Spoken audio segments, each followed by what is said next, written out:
తాకట్లో ఉన్న మీ బంగారాన్ని విడిపించి ఆ రోజు ఆన్లైన్ రేటుకి కొంటాం. Sharma gold company.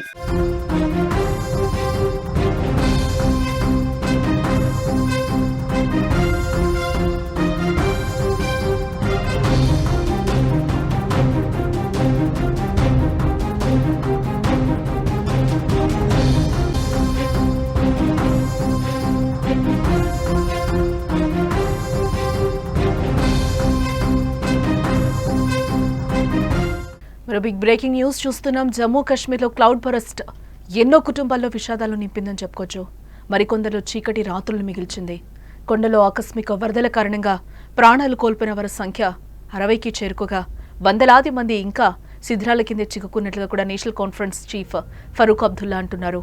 ఇక ప్రమాదంలో వందలాది మందికి పైగా గాయపడ్డారని చెప్తున్నారు. మరోపక్క గల్లంతైన వారి కోసం రెండో రోజు ఆపరేషన్ కొనసాగుతోందని అంటున్నారు. ప్రమాదంపై స్వయంగా ప్రధాని మోదీ ఫోన్ చేసి పరిస్థితుల గురించి ఆరా తీస్తున్నారు. అయితే మృతుల సంఖ్య మరింత పెరిగే అవకాశం ఉన్నట్లు కూడా భావిస్తున్నారు. ప్రమాదం జరిగే సమయంలో అక్కడ దాదాపు 1200 మంది భక్తులు అక్కడున్న వాళ్ళు ఉండొచ్చని కూడా అంచనా వేస్తున్నారు.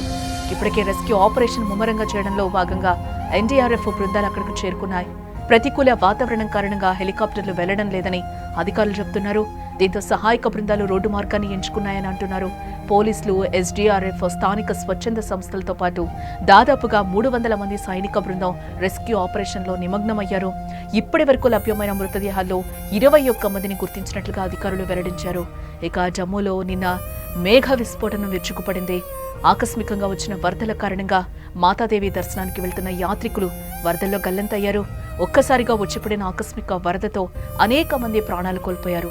వందలాది మంది గల్లంతు కాగా పలు భవనాలు, దుకాణాలు తుడిచిపెట్టుకుపోయాయి.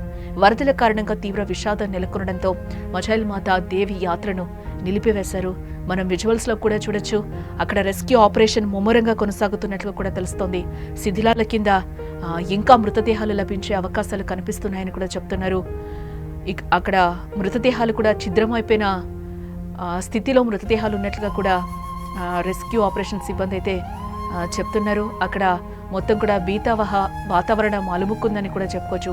ఆ రెస్క్యూ చేసే వాళ్ళు కూడా కన్నీటి పర్యంతం అవుతున్నారు. ఎందుకంటే అక్కడ మృతదేహాలను వెలికి తీస్తుంటే గుర్తుపట్టలేని స్థితిలో ఉన్నాయి. అలాగే ఏ పార్ట్ ఆ పార్ట్ కూడా విడిపోయే చాలా ఛిద్రమైన పరిస్థితుల్లో అక్కడ మృతదేహాలు ఉన్నాయని కూడా చెప్తున్నారు. ఎంతో ఆశతో అక్కడ దర్శనం కోసం చాలా మంది భక్తులు వేచి చూశారు. అనుకోకుండా అక్కడ వచ్చిన క్లౌడ్ బరస్ట్ కారణంగా అక్కడే నేలమట్టం అయిపోయిన పరిస్థితులు అయితే మనకి అక్కడ కనిపిస్తున్నాయి. చాలా దారుణంగా ఉంది అక్కడ పరిస్థితి అని కూడా ఫరూక్ అబ్దుల్లా కూడా చెప్తున్నారు. ఇప్పటికే 60 మందికి పైగా చనిపోయారు. ఇంకా మృతదేహాలు 500 మందికి పైగా బయటపడే అవకాశాలు ఉన్నాయి అని కూడా చెప్తున్నారు. ఇప్పుడిప్పుడే అక్కడ వరద తగ్గుముఖం పట్టడంతో రెస్క్యూ ఆపరేషన్ కూడా ముమ్మరంగా కొనసాగుతుందని చెప్తున్నారు. అక్కడ సహాయక చర్యలైతే వేగవంతంగా కొనసాగుతున్నాయి. బట్ అక్కడ మృతదేహాలు గుర్తుపట్టలేని స్థితిలో ఉన్నాయని కూడా అధికారులు చెప్తున్నారు. జమ్మూ కాశ్మీర్లో క్లౌడ్ బరస్ట్ ఎన్నో కుటుంబాల్లో విషాదాన్ని నింపిందని కూడా మనం చెప్పుకోవచ్చు. సహాయక చర్యలు ముమ్మరంగా కొనసాగుతున్నాయి. ఈ దుర్ఘటనపై నేషనల్ కాన్ఫరెన్స్ పార్టీ అధినేత ఫరూక్ అబ్దుల్లా కూడా స్పందించడం జరిగింది. శిథిరాల కింద ఇంకా 500 మందికి పైగా చిక్కుకొని ఉండొచ్చని కూడా అంటున్నారు. కొందరు అధికారులు ఈ సంఖ్య 1000 దాటొచ్చని కూడా చెప్తూ ఉండటం ఇప్పుడు ఆందోళన కలిగించే విషయంగా కూడా మనకి తెలుస్తోంది. ఇది అత్యంత బాధాకరమైన సమయం అని కూడా ఆయన విచారాన్ని వ్యక్తం చేస్తున్నారు. శుక్రవారం స్వాతంత్ర దినోత్సవ వేడుకల సందర్భంగా శ్రీనగర్లో ప్రసంగించిన ముఖ్యమంత్రి ఒమర్ అబ్దుల్లా తన ప్రసంగాన్ని కూడా కిష్వార్ మృతుల సంతాపం తెలుపుతూ ప్రారంభించారు. ఈ దుర్ఘటనలో గాయపడిన వారు త్వరగా కోలుకోవాలంటూ కూడా ఆయన ప్రార్థిస్తున్నారు. బాధితులకు ప్రభుత్వం అన్ని విధాలా అండగా ఉంటుందని కూడా ఆయన భరోసాని కల్పిస్తున్నారు. గురువారం మధ్యాహ్నం చషోటి గ్రామంలో కుంభవృష్టి కారణంగా కనీసం 60 మంది మరణించారు. నిన్న కురిసిన అకస్మాత్తు క్లౌడ్ బరస్ట్కి కూడా కొంతమందిని అప్పటికే పునరావాస కేంద్రాలకు కూడా తరలించారు. అప్పటికప్పుడే సహాయక చర్యలు కూడా ముమ్మరం చేశారు. బట్ నిన్న ఆ వరద తగ్గలేని పరిస్థితిలో నిన్న సహాయక చర్యలకి కొంత అంతరాయం కలిగిందని కూడా అధికారులు చెప్తున్నారు. అట్ ది సేమ్ టైం ఈరోజు కొంచెం వరద తగ్గుముఖం పట్టడంతోనే అక్కడ సహాయక చర్యలనైతే ముమ్మరం చేశారని కూడా చెప్తున్నారు.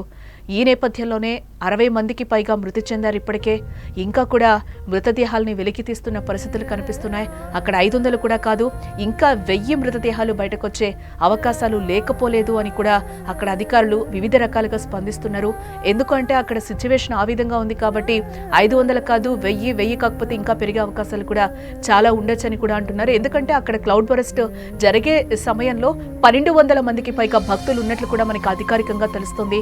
బట్ ఇందులో 60 మంది చనిపోయినట్లు కూడా చెప్తున్నారు. అక్కడ గ్రామస్తులు కూడా ఉండి ఉండొచ్చు. వీళ్ళ ఆచూకీ కోసం కూడా గాలిస్తున్నారు. కొంతమంది చనిపోయిన వారైతే ఇంకొంతమంది వాళ్ళ ఆచూకీ తెలియక, వాళ్ళ బంధువులది అక్కడ ఆచూకీ తెలియక కూడా అక్కడ వాళ్ళు ఆందోళనకి గురవుతున్న సిచ్యువేషన్స్ కూడా ఉన్నాయని కూడా అధికారులు చెప్తున్న పరిస్థితులు కనిపిస్తున్నాయి. ఈ ఘటనపై ఒమర్ అబ్దుల్లా కీలక వ్యాఖ్యలు కూడా చేశారు. వాతావరణ శాఖ నుంచి ముందస్తు హెచ్చరికలు ఉన్నప్పటికీ కూడా ఈ ప్రాణ నష్టాన్ని ఎందుకు ఆపలేకపోయామనే దానిపై మనం జవాబుదారీగా ఉండాలి.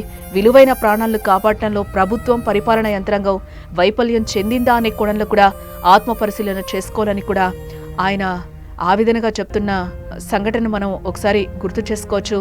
క్లౌడ్ బరస్ట్ శిథిలాల కింద 500 కాదు ఇంకా 1000 మంది ఉండొచ్చు అంటూ కూడా ఫరూక్ అబ్దుల్లా కూడా ఒక ప్రకటన అయితే జారీ చేశారు. అక్కడ హృదయ విదారకంగా ఉంది పరిస్థితి అంతా కూడా. ఏం చేయాలో అర్థం కాని సిచ్యువేషన్లో ఉంది. కొంచెం క్లైమేట్ కూడా అక్కడ సహాయక చర్యలకి సపోర్ట్ చేయడం లేదు అని కూడా చెప్తున్న పరిస్థితులు కనిపిస్తున్నాయి. చశోతి గ్రామంపై ఒక్కసారిగా కూడా భారీ వర్షం విరుచుకుపడిందని కూడా ఇక్కడ మనం చెప్పుకోక తప్పదు. ప్రస్తుతం కొద్దిగా గొప్ప క్లైమేట్ కొంచెం సహకరిస్తున్న నేపథ్యంలో అక్కడ సహాయక చర్యలైతే ముమ్మరంగా కొనసాగుతున్నాయని కూడా చెప్తున్నారు. ఈ ప్రమాదంపై స్వయంగా ప్రధాని మోదీ కూడా ఫోన్ చేసి పరిస్థితుల గురించి ఆరా తీస్తున్నారని కూడా తెలుస్తోంది. అయితే మృతుల సంఖ్య మరింత పెరిగే అవకాశం ఖచ్చితంగా ఉన్నట్లుగా కూడా భావిస్తున్నారు. ఎందుకంటే అక్కడ సిచ్యువేషన్ చాలా భీతావహంగా మారింది. ప్రమాదం జరిగే సమయంలో అక్కడ దాదాపుగా 1200 మంది ఉండొచ్చని కూడా అంచనా వేస్తున్నారు అధికారులు. ప్రెజెంట్ అయితే అక్కడ సహాయక చర్యలు ముమ్మరంగా అయితే కొనసాగుతున్నాయి. ఈ నేపథ్యంలోనే మృతదేహాల సంఖ్య కూడా మరింత పెరిగే అవకాశం ఖచ్చితంగా ఉంటుందని కూడా చెప్తున్నారు. ఈ రెస్క్యూ ఆపరేషన్ ముమ్మరంగా చేయడంలో భాగంగా ఎన్డీఆర్ఎఫ్ బృందాలు కూడా అక్కడికి చేరుకున్నాయి. ప్రతికూల వాతావరణం కారణంగా హెలికాప్టర్లు వెళ్లడం లేదని కూడా అధికారులు వెల్లడిస్తున్నారు. దీంతో ఒకంత కొంచెం అక్కడ రెస్క్యూకి ఇబ్బంది కలుగుతోందని కూడా చెప్తున్నారు. దీంతో సహాయక బృందాలు రోడ్డు మార్గాన్ని ఎంచుకున్నాయని కూడా అంటున్నారు. ఇటు పోలీసులు, ఎస్డీఆర్ఎఫ్, అక్కడ స్థానిక స్వచ్ఛంద సంస్థలతో పాటు దాదాపుగా 300 మంది సైనిక బృందం కూడా రెస్క్యూ ఆపరేషన్లో నిమగ్నమయ్యారు. ఇప్పటి వరకు లభ్యమైన మృతదేహాల్లో 21 మందిని గుర్తించినట్లు కూడా అధికారులు చెప్తున్నారు. ఇక జమ్మూలో నిన్న మేఘ విస్ఫోటనం విరుచుకుపడిందని చెప్పుకోవచ్చు. ఆకస్మికంగా వచ్చిన వరదల కారణంగా మాతాదేవి దర్శనానికి వెళ్తున్న యాత్రికులు వరదల్లో గల్లంతైపోయారు. ఒక్కసారిగా వచ్చిపడిన ఆకస్మిక వరదతో అనేక మంది ప్రాణాలు కోల్పోయారు. వందలాది మంది గల్లంతు కాగా పలు భవనాలు, దుకాణాలు తుడిచిపెట్టుకుపోయాయని చెప్పుకోవచ్చు. వరదల కారణంగా తీవ్ర విషాదం నెలకొనడంతో మఝైల్ మాతాదేవి యాత్రను ప్రస్తుతం నిలిపివేశారు అధికారులు.